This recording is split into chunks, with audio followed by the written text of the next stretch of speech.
कि उन्होंने कहा कि मजदूरी करना जो है बिहारियों के डीएनए में है।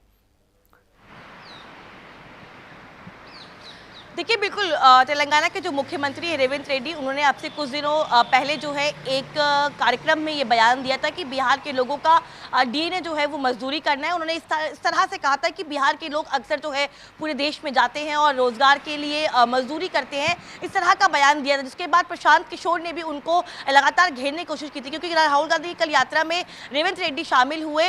उसके बाद लगातार जो है बीजेपी के नेता और खास तौर पर प्रशांत किशोर, क्योंकि थर्ड फैक्टर है बिहार में, वो लगातार रेवंत रेड्डी की उपस्थिति को लेकर सवाल भी खड़े कर रहे हैं। और जाहिर तौर पे क्योंकि राहुल गांधी और तेजस्वी यादव और महागठबंधन की जो यात्रा चल रही है, उसके बाद लगातार चाहे वो सत्ता पक्ष के नेता हो, बीजेपी के नेता हो या प्रशांत किशोर हो, वो लगातार राहुल गांधी, तेजस्वी यादव और जो लोग भी इस यात्रा में शामिल हो रहे हैं उन पे कटाक्ष कर रहे हैं, उन पे पलटवार भी कर रहे हैं। लेकिन रेवंत रेड्डी का जो पुराना स्टेटमेंट है, अब उसको लेकर जो है बीजेपी के नेता हो या प्रशांत किशोर हो, वो लगातार गांधी परिवार पे भी हमलावर है और कांग्रेस पार्टी पे भी हमलावर है और माफी की मांग कर रहे हैं। लेकिन इससे पहले भी कई ऐसे नेता शामिल हुए जिसको लेकर जो है प्रशांत किशोर लगातार बोल रहे हैं कि राहुल गांधी की इस यात्रा में केवल लोगों को गुमराह करने की कोशिश की जा रही है। तो कहीं ना कहीं एक और महागठबंधन अपनी पूरी ताकत जो है वो बिहार में लगा रहा है, लेकिन दूसरी ओर एक नैरेटिव को आउटबर्न करने की कोशिश जो है वो प्रशांत किशोर और एनडीए करने की कोशिश कर रहा है। हालांकि इस यात्रा में लगातार सियासी पारा जो है वो बिहार का बढ़ चुका है, क्योंकि आगामी दिनों में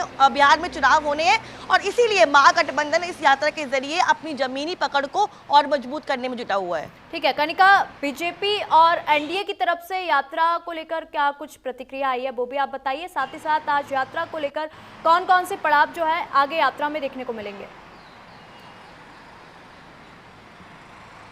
देखिए, अगर हम बीजेपी की बात करें तो लगातार जिस दिन यात्रा की शुरुआत हुई थी उस दिन से बीजेपी ने कहना शुरू कर दिया कि राहुल गांधी जिस मुद्दे के साथ, यानी कि SIR स्पेशल इंटेंसिव रिवीजन के साथ जो मुद्दे को उठा रहे हैं वो कहीं ना कहीं गलत है। बीजेपी लगातार बोल रही चुनाव आयोग जो है निष्पक्ष होकर इस पूरे मामले में अपना काम कर रहा है, जो चुनाव आयोग का दायित्व है। और हालांकि जो राहुल गांधी SIR का मुद्दा लेके जमीन पे उतरे हैं और वोटर लिस्ट धांधली का मामला लेके उतरे, आपको याद होगा लोकसभा चुनाव में भी विपक्ष ने संविधान खतरे में